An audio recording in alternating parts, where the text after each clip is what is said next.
Hi friends, welcome to my channel. ఇప్పుడు నేను చదివి వినిపించబోయే చందమామ కథ పేరు అపవాదు. శ్యామాపురం చుట్టుపక్కల కొన్ని గ్రామాలకు కూడలి కావటం వల్ల కాశీలో వైద్య విద్య అభ్యసించిన శేషాచలం అనే యువకుడు భార్యతో అక్కడికి వచ్చి వైద్య వృత్తి ప్రారంభించాడు. ఒకనాడు కొందరు గ్రామస్తులు చెట్టు మీది నుంచి పడిన బాలుణ్ణి ఒకణ్ణి శేషాచలం వద్దకు తీసుకువచ్చారు. వాడికి బాగా దెబ్బలు తగిలినందున అప్పటికే ఎంతో రక్తస్రావం జరిగిపోయింది. శేషాచలం వాడి ప్రాణాలు కాపాడలేకపోయాడు. 4 రోజుల తర్వాత ఒక వృద్ధుడికి హఠాత్తుగా ధనుర్వాతం కమ్మి పడిపోగా బంధువులు అతన్ని శేషాచలం దగ్గరకు తీసుకువచ్చారు. శేషాచలం ఎన్ని మందులు వాడినా లాభం లేక ఆ వృద్ధుడు 2 రోజుల తర్వాత చనిపోయాడు. ఇలాంటిదే మరొక యువకుడి విషయంలో కూడా జరిగింది.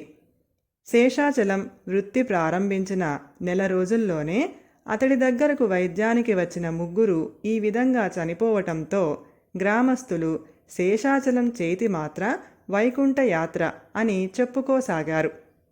ఇక తన దగ్గరకు వైద్యం కోసం ఎవరూ రారని తేలాక శేషాచలం మరొక చోటుకు పోయే ప్రయత్నంలో ఉండగా అతడి పొరుగింట్లో కాపురం ఉండే కాంతమ్మ అనే ఆవిడకు హఠాత్తుగా విపరీతమైన కడుపు నొప్పి వచ్చింది. శేషాచలం వైద్యంలో నమ్మకం లేని ఆమె భర్త గురునాథం గ్రామంలో తాను ఎరిగి ఉన్న ముఖలింగం అనే నాటు వైద్యుణ్ణి తీసుకుని వచ్చాడు. అతడు ఇచ్చిన మాత్రలు పని చెయ్యలేదు. కాంతమ్మ పెద్దగా మూలుగుతూ, "ఈ బాధ భరించలేను, శేషాచలం గారినైనా తీసుకురండి, ఏ పుట్టలో ఏ పాము ఉందో" అని అనసాగింది. ఆమె బాధ చూసి కంగారు పడిపోతూ బస్తీకైనా పోయి మంచి వైద్యుణ్ణి తీసుకొద్దామనుకున్నాడు గురునాథం. కానీ భార్య బాధ భరించలేక శేషాచలాన్నైనా తీసుకురమ్మనగా అతడు చేసేది లేక శేషాచలాన్ని తీసుకువచ్చాడు. అతను ఏవో మాత్రలు ఇచ్చాడు. కొద్ది నిమిషాల్లోనే కాంతమ్మ కడుపు నొప్పి మంత్రించినట్టు మాయమైపోయింది. గురునాథానికి కలిగిన ఆనందం అంతా ఇంతా కాదు. ఆ మర్నాడు కరణం వీరయ్య కొడుకు సీనయ్య ఉన్నట్టుండి పడిపోయి కాళ్ళు చేతులు కొట్టుకోసాగాడు. నాటుమందులు పనిచేయకపోయేసరికి సీనయ్య బలవంతం మీద కరణం శేషాచలానికి కబురు చేశాడు. శేషాచలం సీనయ్యకు ఏవో మాత్రలు ఇచ్చి కాళ్లకు చేతులకు తైలం మర్దన చేయించాడు. 1-2 గంటలు గడిచే అంతలో సీనయ్య కాళ్ళు చేతులు కొట్టుకోవటం తగ్గిపోయింది. 3వ రోజు కల్లా అతడి ఆరోగ్యం పూర్తిగా చక్కబడింది. కరణం వీరయ్య సంతోషించి శేషాచలానికి 1 బస్తా బియ్యం ఇంటికి పంపటంతో పాటు కొంత డబ్బు కూడా ఇచ్చాడు. ఈ విధంగా శేషాచలానికి గ్రామంలో పలుకుబడి కల వాళ్ల ప్రాపకం దొరకటమే కాక వైద్యుడిగా అతడి శక్తి సామర్థ్యాలు 10 మంది గుర్తించారు. అతడి దగ్గరకు క్రమంగా రోగులు రాసాగారు.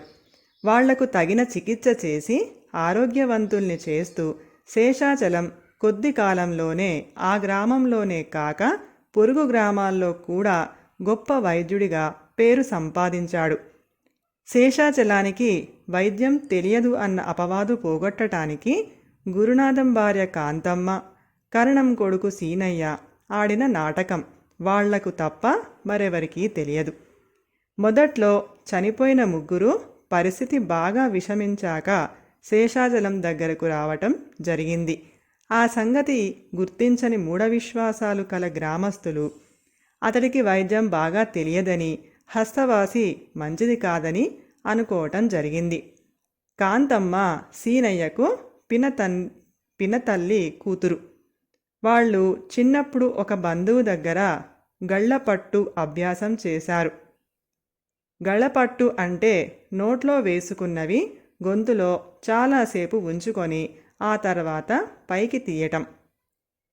ఈ విద్య ప్రయోగించి కాంతమ్మ లేని కడుపునొప్పి నటించి నాటు వైద్యులు తనకు ఇచ్చిన మాత్రలు మింగకుండా ఊరుకుంది. సీనయ్య కింద పడి కాళ్ళు చేతులు కొట్టుకోవడం కూడా అంతే. ఈ విధంగా మూఢవిశ్వాసాలు లేని సీనయ్య కాంతమ్మ సహాయం కూడా తీసుకొని తమ గ్రామాన్ని నాటు వైద్యుల బారి నుంచి కాపాడటమే కాక వైద్యశాస్త్రం బాగా తెలిసిన వాణ్ణి తమ గ్రామం వదిలిపోకుండా చేయగలిగాడు. కథ సమాప్తం. ఈ కథ కనుక మీకు నచ్చినట్లయితే ప్లీజ్ లైక్ చేయండి, షేర్ చేయండి. మరిన్ని మంచి మంచి కథల కోసం మా ఛానల్ని సబ్స్క్రైబ్ చేసుకోండి. Thank you.